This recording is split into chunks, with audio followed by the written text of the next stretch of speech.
반갑습니다, 친구들. 네, 기업쌤입니다. 네, 오늘 여러분들과 함께 온라인 수업 진행할 내용은요, 바로 멀리뛰기입니다. 네, 멀리뛰기. 여러분들 해본 친구도 있고, 그죠? 우리 지난번에 이제 같이 멀리뛰기 대회 출전하는 친구들은 해보기도 했고, 아닌 친구들은 아직 경험이 없을 텐데, 사실 뭐 다 같이 좀 해보면 좋을 것 같긴 한데, 우리가 직접 체험을 못 하더라도 이번 시간을 통해서 간접적으로 멀리뛰기를 배워보도록 할게요. 그래서 이론적인 부분이랑 멀리뛰기를 어떻게 하면 잘할 수 있는지, 네, 그런 것들을 좀 선생님이 이야기를 할 테니까 좀 잘 들어보시고, 이따가 그리고 마지막에 선생님이 직접 시범을 보인 영상이 나옵니다. 아까 오프닝 영상에 짧게 이제 도움닫기 뛰는 영상이 나왔는데, 발구름하고 그 이후에 어떤 동작들이 나올지 궁금하지 않나요? 네, 그건 좀 이따 영상 마지막 부분에 보여주도록 할게요. 그래서 여러분들이 좀 멀리뛰기가 어떤 건지를 좀 배우고 나서 영상을 보면 훨씬 더 이해하기 쉽고 더 재미있을 거라고 생각이 됩니다. 그래서 집중해서 끝까지 잘 들어주면 좋겠습니다. 자, 멀리뛰기는 내가 뭐 이번에 대회 출전하지 않는다 하더라도 여러분들 2학년, 3학년 때 계속해서 육상대회가 있죠. 이 멀리뛰기 종목은 계속해서 있습니다. 그래서 비록 1학년이라 아직은 뭐 완성되지 않은 좀 부족한 모습일지라도 2학년, 3학년 때도 계속 있으니까요. 한번 계속해서 도전해보면 좋을 것 같고, 내가 이번엔 멀리뛰기 하지 않는 친구들도 2학년 때, 3학년 때 한번 도전해보면 좋겠다는 생각입니다. 자, 그러면 멀리뛰기 바로 이제 선생님이 설명을 좀 해주도록 할게요. 자, 멀리뛰기 동작은요, 크게 4가지 동작으로 구분이 돼요. 이 4가지 동작은 어떻게 구분이 되냐면요, 첫 번째로 도움닫기, 그 다음에 발구르기, 그 다음 세 번째는 공중 동작, 그리고 마지막 착지. 네, 이렇게 해서 도움닫기 달려와서 발을 구르고 발구르기, 그 다음에 이제 공중 동작, 신체 균형을 이렇게 넘어지지 않도록 균형을 잡는 동작들, 그리고 마지막에 안정되게 착지하는 동작들, 이렇게 4가지로 구분이 돼요. 자, 그래서 이 동작들에 대해서 지금 선생님이 보충 설명해 주도록 할게요. 자, 도움닫기는요, 멀리뛰기에서 가장 중요한 부분이라고 보면 됩니다. 예전에 시험 문제 많이 나왔던 거예요. 이 멀리뛰기 동작 구성 요소 중에서 가장 중요한 것은 무엇입니까? 라고 묻는 질문. 정답은 도움닫기입니다. 도움닫기. 비중으로 따지면 한 70% 정도? 반 이상이 이 도움닫기에서 결정이 돼요. 도움닫기가 속도가 빠르면 빠를수록 내가 멀리 날아갈 수가 있다는 거예요. 천천히 뛰면 조금밖에 날아갈 수가 없어요. 아무리 내가 발구름을 잘하고 공중 동작을 잘하고 뭐 착지를 잘한다고 해도 기본적인 달려오는 속도가 없으면 멀리 나갈 수가 없는 겁니다. 예를 들어 제자리 멀리뛰기, 전혀 도움닫기 없이 제자리에서 멀리뛰기를 하니까 기껏해야 2m, 선수들도 기껏해야 3m밖에 못 뛰어요. 속도가 없으니까. 근데 이제 멀리뛰기를 도움닫기 속도를 이용하면 선수들, 이 3m 뛰던 제자리 멀리뛰기 하는 선수들이 몇 m까지 뛰어요? 막 9m까지 뛰어요. 거의 3배를 뛴다는 얘기야. 그럼 여러분들도 제자리 멀리뛰기를 한 2m 뛴다고 했을 때 여러분들이 진짜 도움닫기 속도를 정말 빨리 들어와서 기술을 잘 구사하면 6m까지도 뛸 수 있다는 그런 계산이 나오거든요. 그래서 이 도움닫기가 얼마만큼 빠르냐에 따라서 이 멀리뛰기는 이 승부가 결정이 된다라고 보시면 되겠습니다. 일단은 포인트가 있어요. 여러분들 아마 연습했을 때 이 발을 맞추기가 힘들었을 거야. 막 열심히 빠르게 달려오다가 발구름이 안 맞아서 이렇게 막 보폭을 줄이거나 쭉 속도가 올라오다가 마지막에 이게 발이 안 맞아서 속도를 죽이면 말짱 꽝이죠. 그래서 이 도움닫기 연습을 해주는 게 중요해요. 어떻게? 체크 포인트라는 걸 선을 그어도 되고요. 아니면 뭐 이렇게 선수 같은 경우는 포인트가 있습니다. 이렇게 세울 수 있는 그 포인트를 딱 놓고 달려보는 거야. 전력으로 달려보는 겁니다. 그러면 당연히 발이 안 맞겠죠, 처음에는. 그러면 내가 딱 처음에 이제 달려왔을 때 뭐 파울을 한 1m를 파울했어. 그럼 어떻게 해요? 1m를 그 포인트를 뒤로 옮겨가지고 1m 뒤에서 똑같이 또 한번 달려보는 겁니다. 그럼 아까보다는 발이 좀 더 맞겠죠. 그렇게 해서 계속해서 연습을 통해 가지고 내가 항상 일정한 속도로, 일정하게 최고 속도로 달려와서 발을 맞추는 연습을 해주는 게 정말 중요해요. 이 선수들도 정말 이 도움닫기 연습을 많이 하거든요. 왜냐하면 도움닫기 속도가 중요하니까. 전 세계에서 제일 빠른 사람이 사실 제일 멀리 뛸 수 있는 가능성이 높은 선수죠. 우리 우사인 볼트 선수가 만약에 이제 제대로 된 기술을 익혀서 멀리뛰기 선수에 참여한다고 하면 충분히 우승할 수 있겠죠. 자, 아무튼 이제 도움닫기가 정말 중요하다라는 걸 선생님이 지금 강조를 해줬고요. 그 다음에 이제 도움닫기를 해왔어. 내가 최고 속도로 달려왔어. 그러면 이제 발구르기를 해줘야 돼요. 이 발구르기 속도를, 달려온 속도를 발구르기를 얼마만큼 잘해주느냐에 따라서 그 속도를 살려서 멀리 뛸 수가 있기도 하고, 발구름을 제대로 못하면은, 힘차게 탁 발구름을 해주지 못하면은 제대로 된 속도를 이용하지 못하겠죠.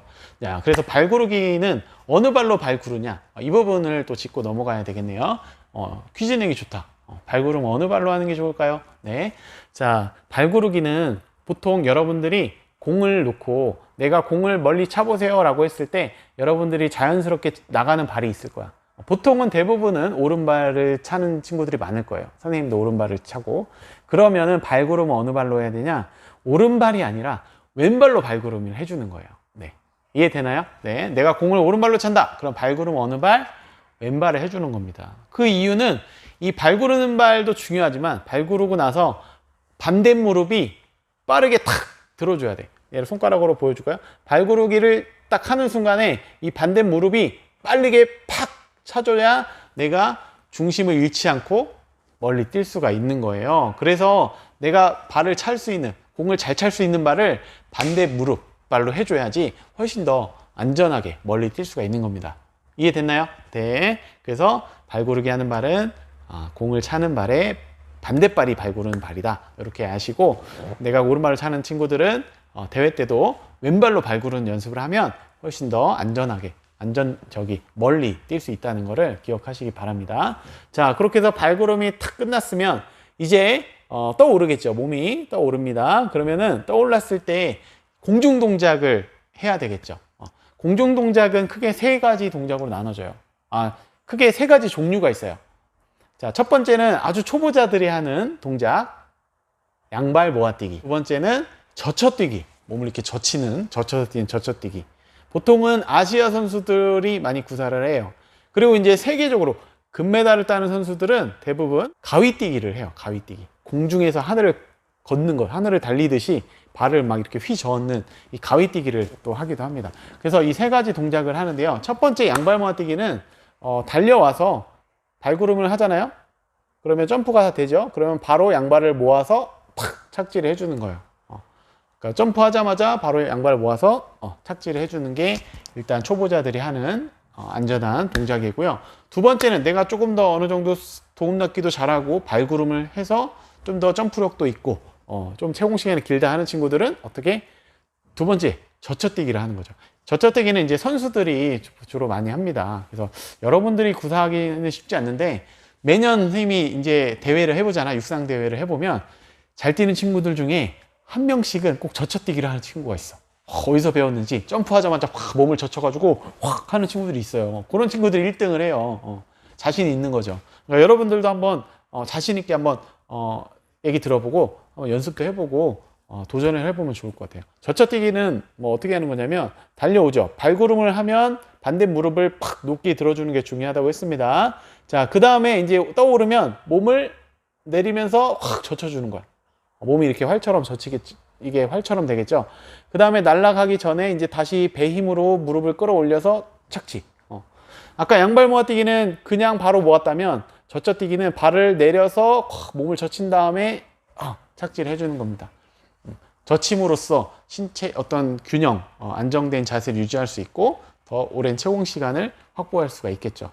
그래서 젖혀뛰기를 하는 경우, 그 다음에 가위뛰기는 뭐 2회 전반, 3회 전반 이렇게 다양한데요. 발구르기를 해서 차는 발을 내리면서 또 반대 무릎을 들어주고 또 들어주고 그 다음 모아서 착지. 채공 시간이 워낙 기니까 그 시간에 그 가위뛰기를 구사할 수 있는 거야. 근데 우리나라 선수들 중에는 구사하는 선수가 없는 걸로 알고 있어요. 이 가위뛰기를 구사하려면 그만큼의 이 스피드와 그 스피드를 점프해서 넘어가 줄 수 있는 힘이 있어야 가위뛰기가 가능하거든요. 네, 근데 아마 아시아 선수들은 거의 없고요. 미국 선수나 어떤 세계적인 선수들 대부분 다 가위뛰기를 해요. 한번 영상으로 여러분들이 찾아보면 좋을 거야. 멀리뛰기, 가위뛰기 영상 해보면요. 공중에서 막 발을 몇 미터까지 날아가? 9미터까지 가요. 세계 기록이 아직 9m 벽을 넘지는 못한 걸로 알고 있는데 895인가 그래요. 거의 9m. 여러분 발걸음으로 긴 걸음으로 9발이면 한번 여기서 문에서 문까지 끝까지 될 거거든요. 그렇게 날아갈 수가 있는 겁니다. 자, 그래서 가위뛰기 동작까지 이렇게 세 가지 공중 동작을 한번 알아봤고요. 그다음 마지막 이제 착지. 착지는 뭐 별다른 게 없습니다. 양발을 모아서 이제 안전하게 떨어지는 거죠. 근데 내가 이렇게 날아가다가 발을 더 날아갈 수 있는데 발을 그냥 툭 떨어뜨려 버리면 내 떨어진 발이 기록이 되겠죠. 근데 발을 떨어뜨리지 않고 내 배 힘으로 끝까지 다리를 잡고 있어. 그러면은 이만큼까지 더 멀리 날아갈 수가 있는 거예요. 그래서 이 착지 같은 경우는 복근 힘이 좋은 사람들, 다리를 내가 확 당길 수 있는 그 정도의 힘이 있어야 착지를 더 기록이 좋아지겠죠. 네. 그래서 선수들 보면 기본적으로 왕자가 막 있어요. 여자 선수들도 영상 한번 찾아보세요. 막 배에 왕자가 있어. 그러니까 그만큼 착지 1cm로 더 뛰기 위해서는 이 착지를 해야 된다. 여러분들 수준에서는 양발을 모아서 여러분들 이렇게 다리가 떨어지는 경우가 있어요. 앞발, 뒷발이. 그러면 이제 뒷발로 체크가 되니까 기록에 손해를 보잖아요. 그러니까 이렇게 모아서 떨어지는 연습을 해주면 기록에 손해 보는 거 없이 뛸 수가 있을 겁니다.